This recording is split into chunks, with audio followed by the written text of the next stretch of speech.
conference room at Morrison Industries felt suffocating.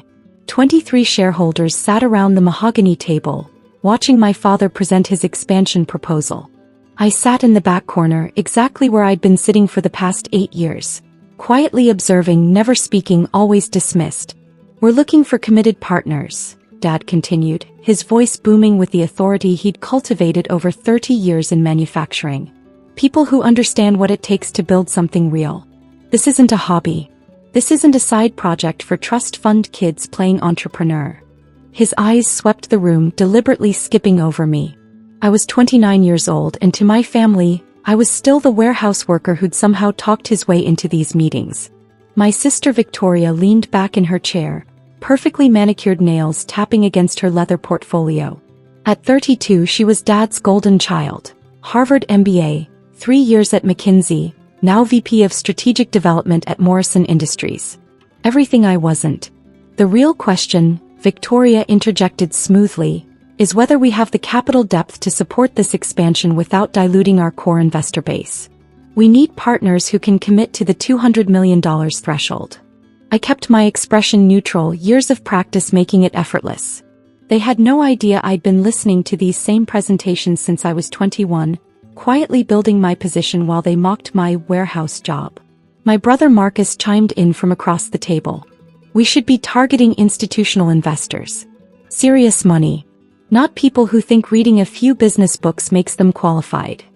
He glanced at me with barely concealed contempt. "Some people need to understand their limitations." I'd heard variations of this speech my entire life. At family dinners, at holidays, at every corporate event where I stood silently in the background while they networked with real business people. The irony was exquisite. After the meeting, I followed the crowd to the reception area. Crystal chandeliers cast warm light over the assembled shareholders, most of whom I'd met dozens of times. None of them knew who I really was. Dad cornered me near the bar, his expression a mixture of disappointment and irritation. "Jason, we need to talk about your attendance at these meetings." "I'm a shareholder," I said simply. "I have every right to be here." "You own what, a few hundred shares? Maybe 1,000. He shook his head. "This is serious business. We're discussing $200 million in expansion capital. That's more than you'll make in your entire lifetime at that warehouse." Victoria appeared at his elbow, champagne flute in hand. "Dad's trying to be gentle, Jason. But honestly, you're embarrassing yourself. These meetings are for people who actually contribute to the company's success." "I contribute," I said quietly. Marcus laughed from behind them. "By moving boxes? Come on, little brother. Dad gave you those shares out of pity when you turned 18. Don't pretend you're actually part of this world." I looked at each of them, my father, my sister, my brother. The family that had spent 3 decades making sure I understood my place. The warehouse worker. The family charity case. The one who'd never amount to anything. "I see," I said. "So you're looking for serious investors. People who can commit $200 million.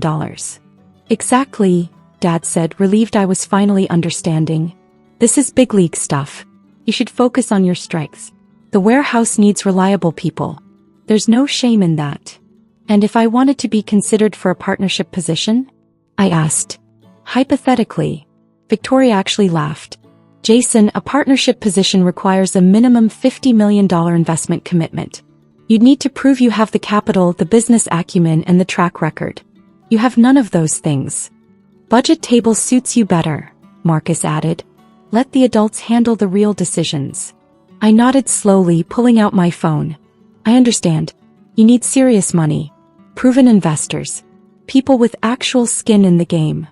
Finally, Dad muttered, "Look, son, there's nothing wrong with being realistic about your capabilities. Not everyone is cut out for high-stakes business." I opened my banking app, the one connected to my primary investment account at Sterling Capital Management. The one they'd never asked about. The one that showed a current balance of $487 million across various holdings. Morrison Industries represented my largest single position. $203.7 million invested through a series of shell companies and investment vehicles I'd been building since I was 21. "You're right," I said calmly. "I should be realistic about my capabilities." I began typing an email to my investment manager, David Chin at Sterling Capital. David had been handling my portfolio for 8 years, ever since my first tech startup exit had netted me $12 million. He'd watched that $12 million grow into nearly $500 million through careful investments, angel funding, and one particularly lucrative cryptocurrency play in 2017. Finally showing some sense, Victoria said. Maybe focus on getting promoted to supervisor at the warehouse. That's a more achievable goal. The email draft was simple. David, initiate full liquidation of all Morrison Industries positions.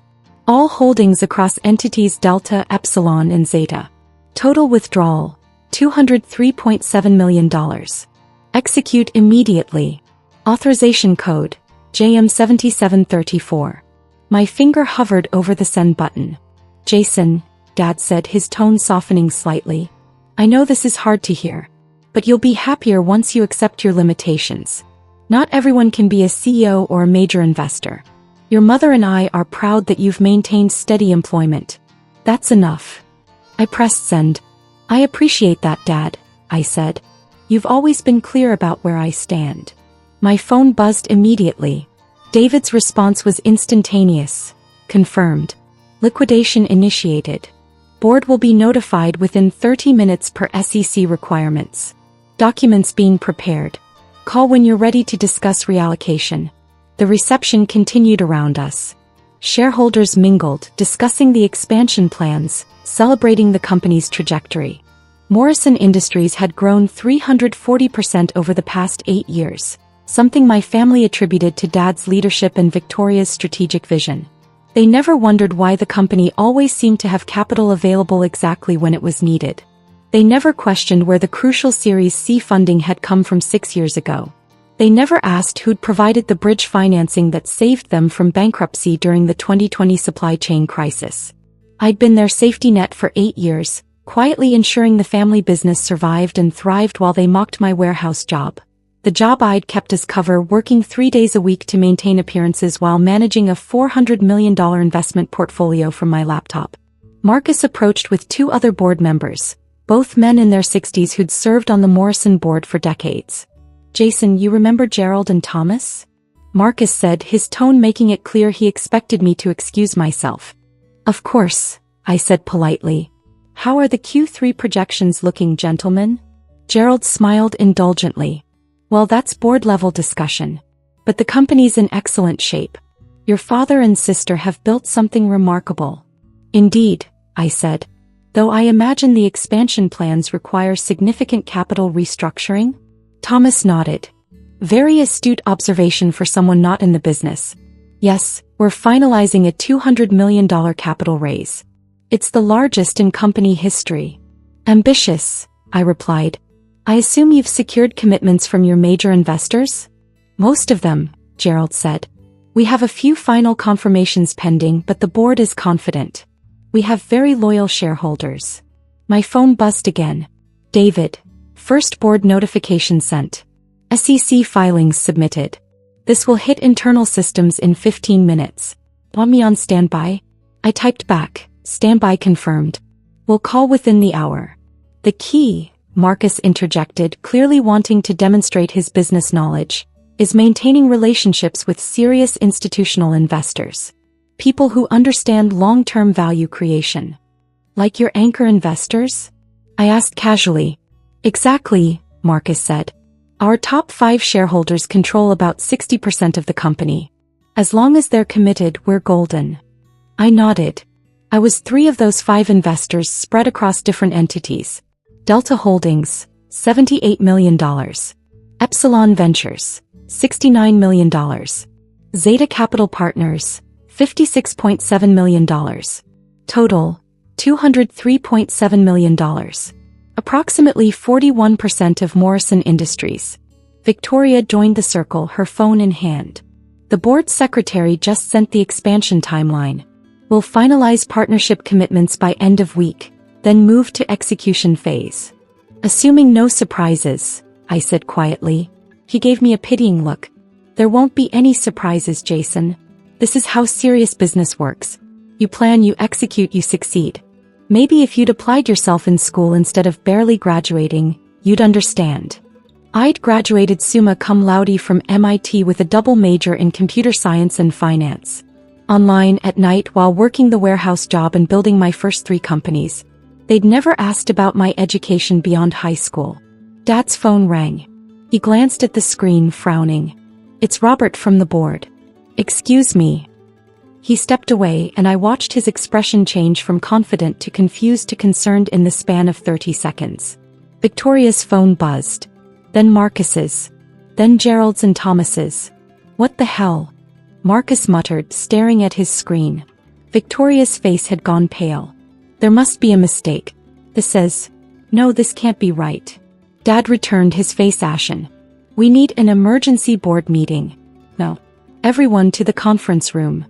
The reception dissolved into chaos as board members rushed back to the conference room.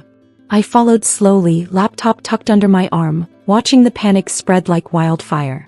Inside the conference room, Dad stood at the head of the table, Robert, the board chairman, beside him with a tablet displaying what I knew were SEC filings. "We have a situation," Robert announced, his voice tight. "I've just received notification that 3 of our largest shareholders are liquidating their entire positions. Effective immediately." Victoria grabbed the tablet. "Delta Holdings, Epsilon Ventures and Zeta Capital Partners. That's over $200 million. That's 41% of the company." "Who are they?" Marcus demanded. "Why wasn't I informed we had this level of concentration risk?" "They've been with us for years," Robert said. "Different investment vehicles, all managed through Sterling Capital Management. We've never had direct contact with the beneficial owners. They've been completely passive investors until now. Gerald looked like he might be sick. This kills the expansion. If our anchor investors are pulling out, no one else will commit capital. We'll be lucky if this doesn't trigger a complete collapse in our stock price." "There has to be an explanation," Dad insisted. "Get Sterling Capital on the phone. Now." Victoria was already dialing. The call connected on speaker. "Sterling Capital Management, this is David Chen." "Mr. Chen, this is Victoria Morrison from Morrison Industries. We need an immediate explanation for the liquidation notices we just received." "Ms. Morrison," David's voice was professionally neutral. "I'm not at liberty to discuss the specifics, but I can confirm that our client has initiated a complete withdrawal from all Morrison Industries positions." "Your client?" Dad interjected. "We need to speak with them directly. This is catastrophic for our company." "I can pass along a message," David offered. "But I should mention that my client is actually present with you right now." The room went silent. Victoria's eyes swept the assembled board members. "What are you talking about? Who is your client?" "Jason Morrison," David said calmly. "Would you like me to email the authentication documents to the board, Jason? Or would you prefer to handle this yourself?" Every eye in the room turned to me. I opened my laptop, pulled up my Sterling Capital dashboard and connected it to the conference room display. The screen filled with my portfolio overview. Sterling Capital Management Client Dashboard Account Holder. Jason R. Morrison. Total Assets Under Management. $487,234,877. Recent Transaction. Morrison Industries, Complete Liquidation. Delta Holdings LLC, $78 million. Epsilon Ventures LP, $69 million. Zeta Capital Partners, $56,700,000 total withdrawal. $203,700,000 status. Processing. The silence was absolute. "That's..." Victoria's voice trailed off. "That's not possible." I pulled up the entity documents, showing the registration papers for each investment vehicle. All incorporated 8 years ago. All listing Jason R. Morrison as beneficial owner. All with complete transaction histories showing my initial investments and subsequent growth. "I was 21 when I started," I said quietly. "I just sold my first company, a supply chain optimization platform I built in my dorm room. $12 million exit. I invested $8 million of it into Morrison Industries when Dad was looking for Series C funding." Marcus was shaking his head. You had $12 million at 21? "First company," I corrected. "The second one, a logistics AI startup. Exited for $43 million when I was 24. I put another $70 million into Morrison through Epsilon Ventures. Then cryptocurrency gains in 2017 let me add another $60 million through Zeta Capital. Dad had sunk into his chair. You've been our largest investor for 8 years? Yes, I said. I've also been the one providing bridge financing during cash flow crises, backing your credit lines, and quietly buying shares when other investors wanted to dump during market downturns. I've kept this company solvent for nearly a decade. Victoria was scrolling through the documents on the display, her face growing paler with each page. The Series C funding that saved us in 2017. That was you. Delta Holdings. The emergency capital during the 2020 supply chain crisis? Epsilon Ventures. The growth financing last year that let us acquire Peterson Manufacturing? Zeta Capital. I pulled up another document. My personal transaction history. I've invested $203.7 million into Morrison Industries over 8 years. Current market value when I initiated withdrawal, same amount. I've provided patient capital, never asked for board representation, never interfered with operations. I've been the silent partner you always needed but never knew you had. Robert was staring at the documents. Why stay anonymous? Why not take your seat on the board? Because I wanted to see if they'd ever treat me differently, I said, gesturing to my family. If they'd ever see past the warehouse worker and recognize competence. 8 years. 8 years of listening to lectures about getting a real job, about understanding my limitations, about accepting that I'm not cut out for serious business. Dad's voice was barely a whisper. Jason, we didn't know. You never asked, I said simply. At Thanksgiving 3 years ago, Dad, you told me I'd never understand what it takes to build a real company. I'd just restructured $50 million in debt to keep Morrison Industries from defaulting on its credit facilities. Victoria's hands were shaking. The expansion plans, without this capital, will fail, I finished. You'll lose your anchor investors, because I am your anchor investors. The other institutional investors will see 41% of the company liquidating and assume the worst. Your stock price will crater. The expansion will be cancelled. You might survive, but you'll spend the next 5 years rebuilding credibility. Marcus finally found his voice. You can't do this. You'll destroy everything Dad built. I'm doing exactly what you told me to do, I replied calmly. I'm being realistic about my capabilities. I'm focusing on my strengths. And apparently, my strength isn't being part of this family's business. My phone rang. Davidson. Jason, he said, his voice on speaker for the room to hear. Liquidation is processing smoothly. I've also received inquiries from 3 competing firms who got wind of your Morrison exit. They're interested in investing your capital in their expansions. Shall I take meetings? Yes, I said, watching my father's face. Schedule meetings with all 3. Focus on companies with competent leadership that values all their stakeholders. Understood. Also, the tech startup you've been evaluating, the renewable energy logistics platform, they've accepted your term sheet. $30 million for 20% equity. Want me to proceed? Proceed, I confirmed. Send the contracts. I ended the call. Dad stood slowly. Jason, please. Let's discuss this rationally. You're upset and you have every right to be. But destroying the company isn't the answer.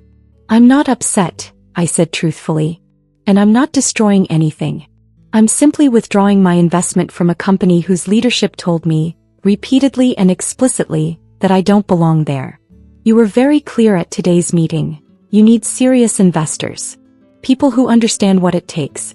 I'm taking my $203.7 million and investing it somewhere my contribution will be valued. Victoria's voice cracked. Jason, we're family. Family business is only for real family, I quoted. Those were Uncle Robert's exact words at Christmas 2 years ago, and every one of you agreed. Marcus told me at last year's shareholder meeting that I should focus on getting promoted to supervisor. You told me 3 months ago that partnership positions require $50 million minimum business acumen and track record, and that I have none of those things. I pulled up one final document. My complete investment history. I have $487 million in assets. I've founded and exited 4 companies. I've provided patient capital to 17 startups, 12 of which are now valued at over $100 million each.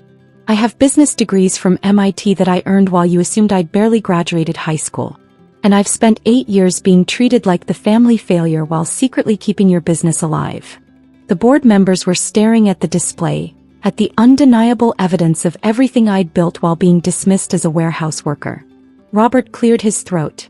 Jason, on behalf of the board, I apologize. We failed in our due diligence. If you'd just told us. Why should I have to tell you? I asked. Why is the burden on me to prove my worth? Why wasn't it enough that I showed up, that I participated, that I asked intelligent questions? Why did I have to reveal a 9-figure portfolio to be taken seriously? No one had an answer.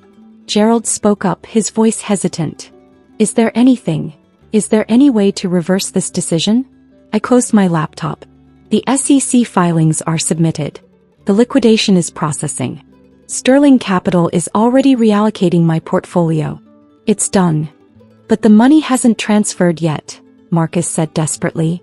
Technically you could still. Could I? I interrupted. Could I really? Let me understand. 3 hours ago you told me I was too poor for partnership. You said I should get a real job. You implied I was embarrassing myself by attending shareholder meetings. Now that you know I control 41% of your company, suddenly I'm worth listening to. Victoria was crying silently. Dad looked like he'd aged 10 years in 10 minutes. I'll make you a deal, I said. I'll consider reversing the liquidation under one condition. Everyone leaned forward. Apologize, I said. Not to me. To every employee at Morrison Industries who's been dismissed, overlooked, or underestimated because of their job title, their background, or their appearance. Issue a company-wide memo acknowledging that competence and contribution matter more than pedigree. Implement blind resume reviews for all positions. Create actual pathways for warehouse workers to advance into management if they demonstrate capability. Dad nodded eagerly. Done. We can do all of that. Right away. And, I continued, I want you to understand that I'm not doing this out of spite. I'm doing this because you've demonstrated that you evaluate people based on their surface credentials rather than their actual contributions. That's not just bad for me, it's bad business. How many talented people have you overlooked because they didn't have the right degree, the right connections, or the right last name? Robert was making notes. We'll implement everything you've suggested. Immediately. I shook my head slowly. You're missing the point. I don't want you to change because I'm threatening your business.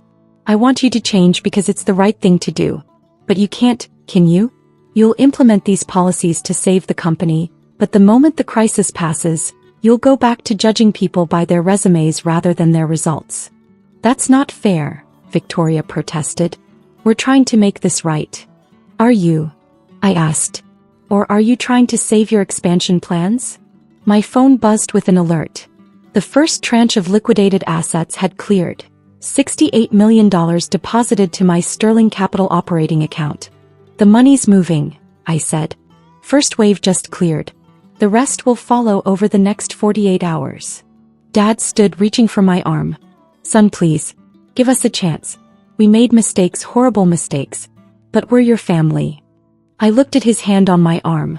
The same hand that had patted my shoulder condescendingly 1,000 times while telling me to accept my limitations. You're right, I said quietly. You are my family. Which is why this hurts. Which is why I spent 8 years hoping you'd see me differently. Which is why I kept coming to these meetings even when Marcus told me I was embarrassing myself. I gently removed his hand. But I'm done hoping. I'm done waiting for you to value me. I'm taking my $203.7 million and investing it in people who recognize talent regardless of where it comes from. Another alert. $45 million cleared. The board members were frantically conferring, their voices rising in panic. The expansion was dead. The stock price would crater when the market opened tomorrow. Years of growth wiped out.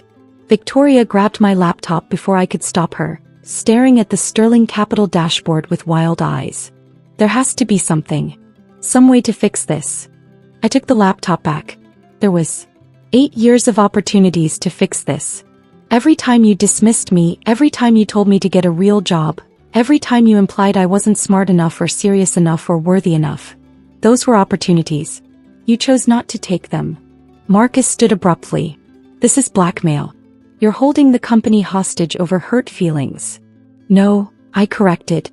I'm removing my investment from a company that explicitly told me I don't belong there. That's not blackmail. That's respecting your clearly stated preferences. My phone rang again. David Chen. Jason, I need confirmation on the renewable energy logistics startup. They want to move quickly and I have 2 other VCs competing for the deal. Do you want to increase your position to $50 million for 30% equity?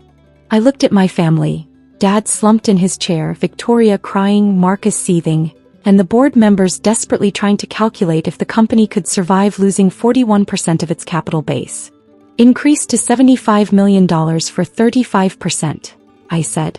Send me the terms. Done, David confirmed. Also, should I proceed with meetings at the competing manufacturing firms? They're very eager to discuss investment. Schedule them for next week, I said.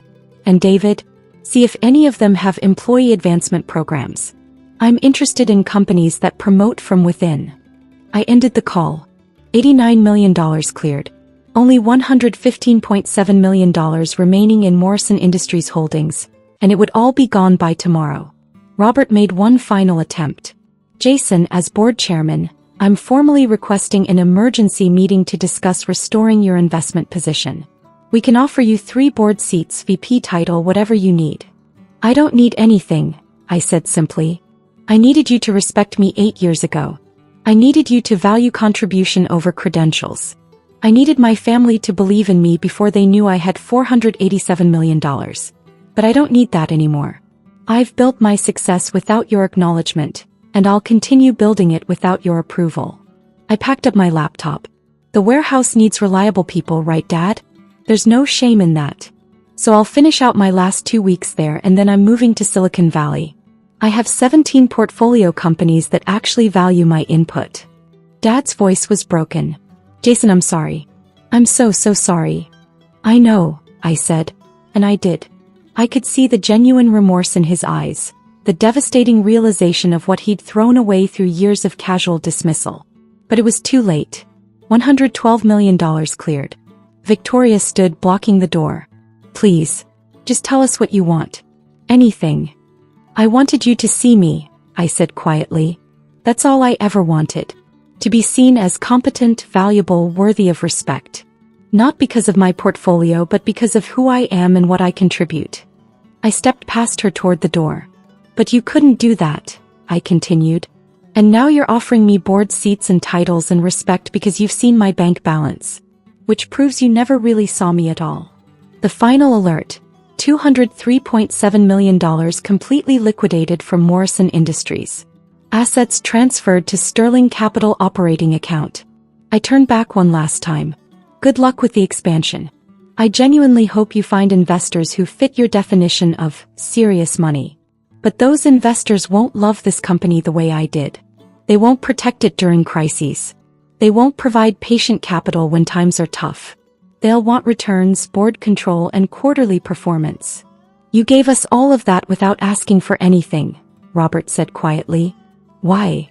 Because it was my family's business, I said. Because I believed in what Dad built.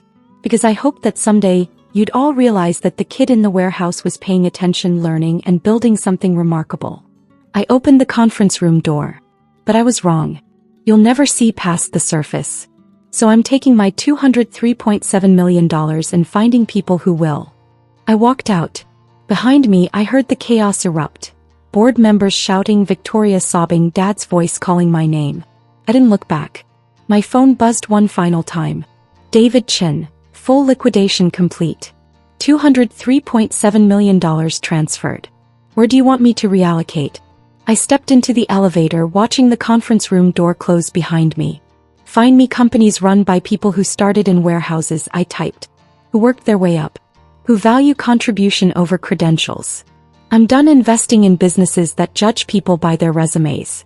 Understood, David replied. I know at least 5 companies that fit that profile. Scheduling calls. The elevator descended.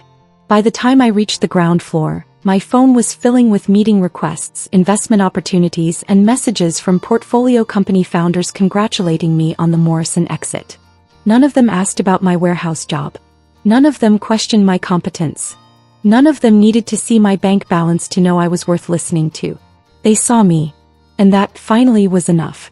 I walked out of Morrison Industries headquarters for the last time, leaving behind $203.7 million in liquidated investments and 8 years of being underestimated. My family would survive. The company would limp along, smaller and humbler. They'd learn hard lessons about judging people by their surface credentials. But I was done teaching those lessons. I had 17 portfolio companies to nurture, for new startups to evaluate, and an entire career ahead of me surrounded by people who recognized talent when they saw it, regardless of where it came from. The warehouse worker had built an empire. And nobody in that conference room had noticed until it was too late.